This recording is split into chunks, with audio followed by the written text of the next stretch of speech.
সালামু আলাইকুম ভিউয়ার্স। তো বাগমারা শেষ করিয়া আইলাম সরকুনাথ, কেন আমার থালইর বাড়ি মৌবাঙ্গাত। তো মধু ভাঙতে ভাঙতে আজ একটা বিষয় নিয়ে আলাপ করবো, মধু সম্বন্ধে। যেমন ধরো অরিজিনাল মধু মিষ্টি হয়নি বা কতদিন রাখা যায়, ও বিষয় নিয়ে আলাপ করবো। অরিজিনাল মধু যেটা, এটা 2 বছরে রাখা যায়, রাখিয়া খাওয়া যায়।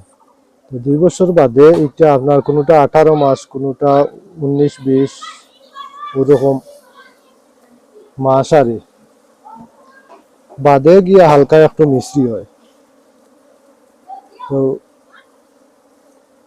মধু কিন্তু আসলে 1 বছর রইলেও কিন্তু নষ্ট, 100 বছর রইলেও কিন্তু নষ্ট হয় না। 100 বছর মধু রাখা যায়। 100 বছর মধু আগর 100 বছরের মধু আমি দেখছি চিটাগাং গিয়া। তো মধুটা হালকা খালা হয়, কিন্তু মধু নষ্ট হয় না।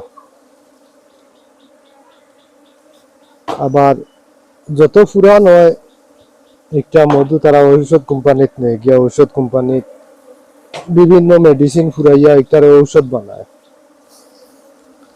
আমরা কিতা করি, প্রায় সময় মধু হালকা মিষ্টি হয়ে গেছে, এই মধুটা খাই না, আমরা ফালাই দিই। তো এখন থাকি আর আপনারা ফালাই না যেন, মধু হালকা মিষ্টি হইলেও মিষ্টিটাও খাইন, যেন মিষ্টিটা খাইতে কিন্তু খুবই স্বাদ। আর একটা জিনিস, আপনারা যে কোনো খাসের বোতলও মধুটা রাখিয়া আপনারা দীর্ঘদিন খাইতে পারবা, কোনো অসুবিধা নাই। এতে 50 বছর রাখিয়াও যদি মধু খাই, তাইলে মধুর আরো উপকার বেশি পাইবা।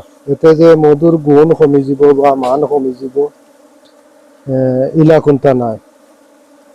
তো কোন সময় কোন মধুটা বেশি দিন রাখা যায়, যেমন ধরো চৈত, বৈশাখ, জ্যৈষ্ঠ মাস, ওই দিনের মৌ একটু বেশি দিন রাখিয়া খাওয়া যায়। আবার সরিষা ফুলের মৌ অতিরিক্ত ধরো 2-2.5 বছর রাখা যায় না। এটা তো 1-2-3 মাস বাদেও আপনার থাক খাইয়া বই যায়।